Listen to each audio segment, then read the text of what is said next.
لا إله إلا الله لا إله إلا الله لا إله إلا الله لا إله إلا الله لا إله إلا الله لا إله إلا الله لا إله إلا الله لا إله إلا الله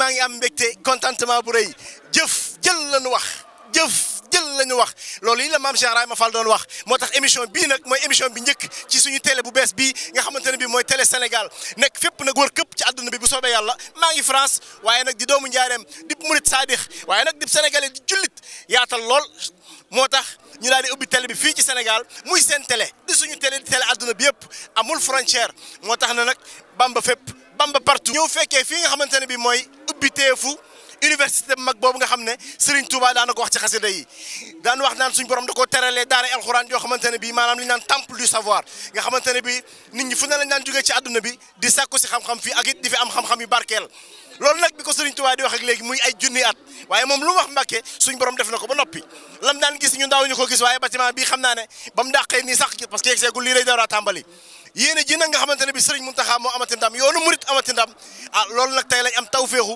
taxaw di ko seetaan waaw fii la xam-xam bi nar a ballee fii mooy géejum xam-xam bi fii nag nekk tey l'islam amati ndam yoonu murit amati ndam Serigne Mountakha bëggalati doomu aadama yi Cheikh Ahmadou Bamba bëggalati doomu aadama yi yoonu murit am na ndam fii ngeen nekk ni tey bi ngeen fi nekkee lan la def ci yéen. waaw tubaarkàlla xanaa di ci am mbégte bu baax di ci sant sëñ Tuubaa bu baaxit nag ndax lii xew tey histoire la ba mësul am ci Afrique sëriñ su taxaw defar daara ju mel nii mësul am fii ci Afrique gi ñu nekk ki sëñ Tuubaa rek la amee waaye sëñ Tuubaa moo ko bindoon nag bàyyi fi moo wax ne lii baana xuduusu madrasatan bi haayisul asa wal jahru wal kabaru maa ngi ñaan sama borom sama dëkk bi di Tuubaa nañ ma fay defal daara joo xam ne lépp lu waay di tuuti ci xam-xam su ñëwee fekk ko fi loolu nag jamono yi sëriñ Mourou Moussa ñëw na mu dib naalam sëñ Fallou Mbacke jaar na fi mu doon yéeneem sëñ Ablaat moo ko miire woon sëriñ Saliou ñëw na moo doon yitteem ba Alaaji Baara jaar fi Cheikh Sidi Mokhtar jaar fi ci Cheikh Modou Mountakha la yàlla dogale mu sotti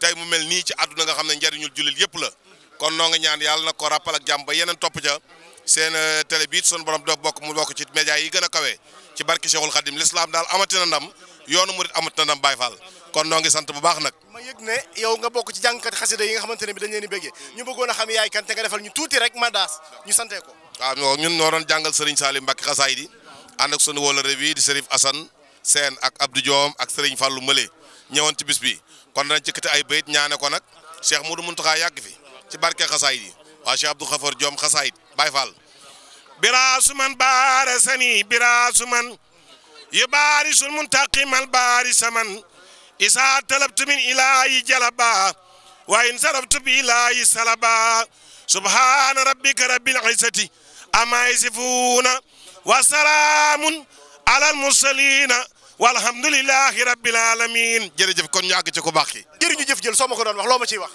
waaw maam Cheikh Ibrahima Fall daa ne jëfal ma jël amul ci yoon wi te sunu borom moo ne Cheikh Ibrahima nee na bala ngaa am li nga bëgg da ngay seet li nga gën a bëgg nga joxe ko muy lan tanaalal birra hattaa tunfiqu mimmaa tuhibbuuna ma féetewoo jëf jël te xam ne mënees naa jëf baraw waaye kenn du wax baraw kon jëf jël daal mooy loolu mooy télé bi incha allah te danañ ko waajal ñëw fa émission incha allah waaw incha allah bu soobee Cheikh Rafal waaw ñu waaj waaw foofu baax na maa ngi fa war a jàng si ajjuma bii di ñëw incha allah le disciple du prophète sallallahu alayhi wa sallam, Cheikh Ahmad Bamba Khadim Rassoul, notre fierté.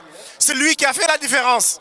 C'est lui qui fait l'honneur des Sénégalais aujourd'hui. C'est lui qui fait l'honneur des Mourides aujourd'hui. mbég mi yaatu na yoonu Mouride amati na ndam Serigne Mountakha amati na ndam Mouridu Serigne Touba yi amati nañ ndam xol yi seddati na Mbacké xol yi seddati na lool Mbacké jërëjëf Cheikh Ahmadou Bamba Khadimul Moustapha jërëjëf Cheikh Ahmadou Bamba Khadimul Moustapha maa ngi lay siyaare waaw waaw Mbacké yàlla na fa yegg te wér moo xam saal dem mandu bi moom ba mu ko jiite du xam saal dem bonde bari yàlla ma yaddu ma xam wax Muhammadun misal wala mi yaddi imama tan la yaddi sabatana rabbana mislu wala mi yaddu imama nie may na jawtu bil fakhandina biyan muin mal tadawsa saduri akhsbini hadal jinan wal khal awa wal jabal ya labrar bilghaya wa ila khadallahu ma yukuni wala yakun habal lil mu'mini amana yalla ram nako amana li ma liggéey ci l'islam say Mountakha la waxantu mooy khalifa général du monde la monde oui tout le monde oui tout le monde oui tout le monde oui tout le monde oui on est Ndakaaru multa on est Ndakaaru chrétien yi ñoo gën a bëgg ñëpp a bëgg Serigne Bamba dem sawara parce que ma ci rebe lay sa amal bul daanu wuy ma bul daanu ko gañ bul daanu ko la ma bul daanu bul daanu da ngay bul daanu bul daanu bul daanu khalifa l'islam du monde mooy khalifa l'islam moo jiite monde bi bul daanu Muhammadun waaw waaw misal wala yaadi bi Muhammadan wala yaadi bul daanu jërëjëf Cheikh Ahmadou Bamba misal wala mi rid amania ba ma nam ilaahi khana law ma lay guni wala yakunu abadan lil mulkini nee ba Cheikh Ahmad Tidiane gërëm na ma Cheikh Abdou Khadir Jalani gërëm na ma Cheikh Alhaji Malick gërëm na ma Cheikh Ida Baba gërëm na ma Cheikh Ahmadou Bamba nia man même moo ko jiite do xam sa wuy ma mooy khalifa général du monde khalifa général du monde mooy Serigne Mountakha Mbacké khalifa général du monde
Nous avons l'immense plaisir d'être avec l'un des personnes qui a travaillé sur ce chantier de rêve, sur ce chantier inespéré. Aujourd'hui, je suis avec l'un des directeurs techniques. Alors, comment allez-vous, cher monsieur? Je vais très bien.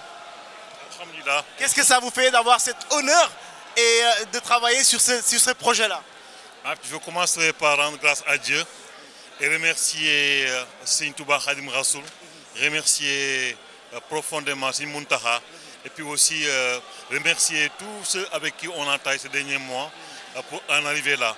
Et ça me fait vraiment un grand sentiment de fierté d'être associé à ce projet. Et moi je suis le coordonnateur et le président du conseil académique de l'université Cheikh Ahmadou Khadim. Voilà, donc j'ai ce poste-là et tout le volet enseignement supérieur, c'est moi qui suis le responsable. Voilà, donc ça a été un grand plaisir, un grand honneur, privilège de participer à ce projet et d'en arriver là. Mais comme tout à l'heure, il l'a dit le Khalif, il y a encore d'autres défis à relever. Parce qu'une chose c'était de construire un modèle éducatif, mais une autre chose c'est de le consolider, de le pérenniser et de le rendre viable. Et nous, en tant qu'enseignants, surtout au niveau de l'enseignement supérieur. Le défi que nous avons, c'est vraiment arriver à délivrer des diplômes de qualité pour que nos étudiants soient reconnus aussi bien au niveau national qu'au niveau international, avec un soubassement islamique, avec un soubassement conférique bâti sur les enseignements de Cheikhoul Khadim. C'est ça vraiment le grand défi. Et je pense que sous l'égide de Cheikh Ahmad Badawi, sous l'égide aussi de toutes les sociétés mourides, de toutes les bonnes volontés, nous pouvons y arriver. C'est vraiment un projet qui va bouleverser, changer profondément le système éducatif sénégalais. En tant que mouride, quand vous lisiez des Khassida où Cheikh Ahmad Bamba prédisait cet institut, et aujourd'hui vous avez la chance, est-ce que vous vous rendez compte? Vous lisez des Khassida. Oui. Cheikh Ahmad Bamba parle de cette université. Oui. Aujourd'hui, vous avez l'immense honneur et le plaisir. Est-ce que vous vous rendez compte de ça? Qu'est-ce que ça vous fait? Ça nous fait en fait une grande fierté, un grand honneur, parce que j'ai eu à le dire à certains journalistes. Je leur dis de ne pas prendre comme repère 2018, ne pas prendre comme repère la pose de la première pierre, parce que ce projet est séculaire, est centenaire. Ça date de 1886 et de 1887 lors de la fondation de Touba. Touba, dans la conception de Serigne Touba, c'est un grand dara. Il a trouvé refuge ici pour trouver la quiétude à l'époque, dans ce contexte-là historique, pour vraiment apprendre le Coran, enseigner le Coran et aussi avoir des disciples avec qui il devait cheminer vers Allah. Et dans ce projet-là, le système éducatif, l'établissement qu'on a est un élément essentiel de ce projet-là. Parce que c'est ça qui permet justement de former, d'éduquer, d'orienter. Parce qu'il a voulu que Touba soit un lieu de guidance, une source d'inspiration, de quiétude. Qu'on va pouvoir espérer apprendre ici, enseigner ici. Oui, pour l'enseignement supérieur. Bon, pour l'enseignement supérieur, on va commencer par les fondamentaux. La première base, c'est l'UFR des études islamiques et arabes, ce qui est logique. Et ça, c'est une innovation. Pourquoi? C'est une innovation parce que jusqu'ici, beaucoup de nos enfants, de nos fils, de nos élèves, une fois le bac en poche, allaient ailleurs. Maintenant, ils ont un système alternatif. Si bien que si quelqu'un décide aujourd'hui d'aller en Égypte ou en Maroc, c'est son choix. Mais s'il veut vraiment rester, il a ce qu'il lui faut ici. Donc il y a cette UFR-là, avec deux départements, études islamiques, département langue et littérature arabe, et puis aussi à côté des UFR aux facultés et instituts professionnels. Parmi ces facultés ou UFR et instituts professionnels, nous avons par exemple l'UFR des sciences agronomiques et des technologies alimentaires qui forment des ingénieurs en agronomie, et puis aussi au sens large, hein, aussi bien dans la production végétale que dans la production animale, et aussi dans la transformation des produits agricoles. Si je comprends bien, voilà. Ça fait partie des choses, les fondements du mouridisme, le Exactement. travail, l'enseignement, l'éducation, oui, etc. Et puis, alors vous êtes actuellement en train de participer sur cette première émission de notre émission qui s'appelle Djef Djel. Vos impressions sur Djef Djel, qu'est-ce que ça vous fait de voir Djef Djel et de participer sur ça? Déjà, ça me fait une bonne impression parce que je vois que vous avez beaucoup d'enthousiasme. Et ça, c'est bien. Je suis mouride et je suis fier d'être là. On sent que vous en voulez. Et tout ce qu'on veut pour vous, c'est vraiment bonne chance en fait. Et en tout cas, de profiter de délivrer le bon message en fait. Et ça, c'est extrêmement important. Parce qu'actuellement, il y a tellement de messages qu'on a du mal à séparer, livrer du bon gré. Donc, à mon avis, il faudrait vraiment que vous ayez un message clair, un message dont les gens peuvent profiter. Parce qu'il y a tellement de messages aujourd'hui, avec les nouvelles technologies, avec les YouTube, etc., etc. Et des messages parfois aussi qui ne sont pas du tout courtois. Et j'espère que votre voix sera une voix de qualité. Dans ce grand brouhaha, il y a beaucoup de messages inaudibles parfois. C'est ça qui fait que nous avons décidé d'apporter notre pierre à l'édifice, bien sûr, pour aller dans du positif. En tout cas, merci et bon sens. tey sama xol dafa sedd ngir loo xamante ne bii Cheikhul Khadim da nga daan bind loo xamante ne bii daan nañu wax sax naan kañ lay am ak lan la nu muy mel ndax daara dong lay doon comme ni daara yi daan doon ndekete yoo booba ki yor liggéey bi muy Cheikh Mouhamadul Muntaxa ci ayam la dara doon yegg see gutoon waaye yegg si na ba yegg see la lépp leer mbokk mi nag ma toogal mooy mbokk mi nga xamante ne bi dafa bokk am tawféexu liggéey fii ci bërëb bi nekk fi koo xamante ne bi danaa ko bàyyi léegi mu présenté wax ñu mooy kan wax ñu lan lay liggéey fii ci bërëb bi mbokk mi maa ngi lay siyaare. asalaamaaleykum wa rahmatullah kilifa gi ñu ngi lay ziar te di la jox sa wàccuwaay sëñ Ibrahima di am mbégte lool ci dalal gi ñu dalal di wax ne maa ngi tudd Abdou Lahad Thiam maa ngi bokk ci équipe bu ñuy wax Corex nag entreprise moom la ñuy wax entreprise Corex ingénierie internationale mu nekk entreprise boo xam ne tey jii day jouer rôle assistance maître d'ouvrage fii ci projet bi suñu nee assistance maître d'ouvrage nag mooy ki nga xam ne mooy taxawu sëriñ bi muy kilifa gi sëñ Maam Thierno mi nga xam ne mooy coordinateur bi indi ko ngir mu taxaw ko ci liggéey bi ma bokk nag ci équipe Corex boobu ma yor lépp loo xam ne ni mooy jëm ci contrôle lu jëm ci lot technique yi lot technique nag bu ñu ko waxee mooy jëm ci plomberie électricité sécurité incendie vidéosurveillance contrôle d'accès ascenseur désenfumage climatisation lépp loo xam ne rek lu jëm ci lot technique la ñun moom la yoroon wàllum saytu yi ak wàllum gëstu xool ndax li ñuy liggéey méngoo na ak plan yi nga xam ne visé nañ ko. alors loolu lay responsabilité bu yéeme la. waaw wér na responsabilité bu yéeme la waaye nag sëñ bi defal nañu ci tawfeex ba lépp jaar na ci yoon. ci ñaata diir la liggéey bi yegg si ba tollu fii ci ñaata diir la lii taxaw nii. waaw liggéey bi nag mën naa ne ci tënk mi ngi tàmbali depuis décembre 2018. d'accord ci lañ def pose première pierre bi. ñun nag dañoo dab si projet bi. mais biñ dikkee ci tënk mën naa ne boobu ba léegi ba fi ñu toll. ci la liggéey bi tey ji egsi fii nii ba nga xam ne mën naa ne ci tënk rek ndax projet bi complexe la. bu ñu nee complexe moom daanaka ay xeeti maanaam nekkukaay yu bëri moo fi nekk. ndax bu ñu ko dee tënk rek ci plan de marché dañ koy tënk ci 6 zones. daa am la ñuy wax zone administration et équipement commun. am zone UFR sciences islamiques et langue arabe. am zone aussi UFR métier. am également institut coranique. mais aussi am na lu ñuy wax lépp loo xam ne nii moo jëm ci wàllum saytu ak jàng nit ñi mooy centre de formation. boobu it am na fi. léegi nga xam ne ci juróom benn pàcc yooyu ma la waxal. da ci tënk nag ci li ñu naan réglementation maanaam ñaari xeetu bâtiment lay doon. muy bâtiment yi nga xam ne moom la ñuy wax les établissements recevant du public. bâtiment yi nga xam ne mbooloo da ci daje. waaye nag mooy li nga xam ne tamit ay logement moom la ñuy wax les bâtiments à usage d'habitation. nga xam ne ñaari xeet yooyu la. léegi nag ci biir it maanaam juste tey ci réglementation. ci biir ERP yi mooy les établissements recevant du public dañ ci am ay types yu bëri. day am tey ji am na fi yoo xam ne nii jàngalukaay la. am na ci yoo xam ne nii tey ay bibliothèque la. am na ci yoo xam ne nii ay mosquée la jullikaay la bu ko defee xeet yooyu nag benn xeet bu ci nekk maanaam selon activité bañ fay def muy xeeti jëf yi ñu fay def ci la ñuy tënk réglementation bi nga xam ne moo ko tënk ñu ne bâtiment yi kat ci normes yi lan koy liggéeyee tax dëgg yàlla lépp luñ ci liggéey ci bâtiment rek dafa dëppoog norme internationale yi nga xam ne ci moom la ñu liggéeyee ci bâtiment yi gën a mucc ayib. waaw tey jii bu ñu doon xayma vie bâtiment yi ñaata année nga yaakaar ne à peu près mooy à peu près vie bi nga xamante ne moom lañ ko mën a est-ce que 100 ans la est-ce que 200 ans la ci fondation beeg normes yi ngeen liggéey ci wàllu qualité. waaw projet bi moom dafa am lu ñuy wax garantie décennale. nga xam ne tey jii anam yi ñu ko liggéeyee maanaam bâtiment yi mën naa dem ba ëpp lu 100 ans. d'accord téeméer at mën naa dem ba dund lu ëpp téeméer at. mooy garantie décennale bi. nga xam ne da ngeen a topp norme internationale yi pour mën a atteindre cet objectif là. maanaam ci tënk. ca ndortaal daa am lu ñuy wax phase étude. ci phase étude boo nag dañoo tàmbalee lu ñuy wax étude de sol. nga xam ne dañuy saytu suuf si. xam yan xeet fondation la mën a jël. loolu nga xam ne tamit daa am bureau d'étude boo xam ne moo saytu loolu. am xaraala gu yéeme la loolu. ma ngoog am tamit bureau d'étude boo xam ne mooy yor lépp lu jëm ci wàllu structure. nga xam ne ñooy dimensionné béton armé bi.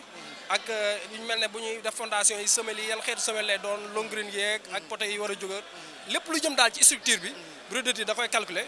bu ñu paree ci bureau d'étude yooyu day dem ci beneen phase muy phase validation nga xam ne bureau de contrôle moo koy def.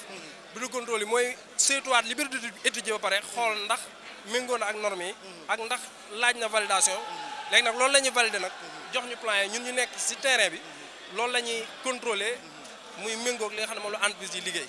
sëñ Thiam ñu ngi lay sant di la gërëm ku dégg Serigne Thiam ni muy waxee xam ne Serigne Thiam dafa maîtriser li muy def waaye yamu ci dafa doon taalibe boo xamante ne bii dafa am yéenay wane xam-xamam waaye barkeelu ak rendre compte ci chance bi mu am ci liggéey fii ndax lii kat tawféex la nga ñaq sa ñaq tuuru fii ndax kat je me rappelle comme ni nga koy waxee soo daan wax ak magu murid yi dañ naan la inauguration jumaay Touba wala boo ko yëkkati woon naa sio wala sio béton wala sio suuf barkeelu ci liggéey jumaay Touba tey nan nga dundee tawféex gi nga am ngir fekkee wala boog bokk ci ñi liggéey li noo ko dundee en tant que taalibe. waaw tawféex gi ñu ci am de xanaa dañuy sant bu baax a baax Serigne Touba dañuy faral di wax nag ne am na ci loo xam ne dañuy jàpp ne sëñ bi moo ñu defal tawféex rek ñu bokk ci ñu koy def ndax lii moom mën naa ne dat la boo xam ne nii histoire da koy téye histoire da koy tënk kon bu ñu ku tedd gi tawféexalee bañ ñëw fii tey ci représenté fi bokk ñi fi représenté COREX ci muy saytu liggéey université bi loolu dañ ciy sant bu baax a baax Serigne Touba di ci ñaan rek ci barke borom Touba Xaadimu Rasuul ñaan Serigne Mountakha Bachir al xalifatul am li taifatul muridiyya suñu borom yàggal ko fi lool mu wér ba naal yi nga xam ne su mën ko ci liggéeyal ko maam ju tedd ja mu matal la ko nu kawe njottam lool barke borom Touba. danañ ñëw nag seet si waa COREX service commercial ndax yéen a ngi ci télé bu bees bi nga xamante ne moo lëmbee àdduna di bu bees buy door a tàmbali waaye juddoo am France war a màggee fii ci Sénégal donc ngeen jàpp ci di seen dong di seen morom di seen xarit ñu war a àndandoo liggéey danañ leen seet si jërëjëf sëñ Thiam.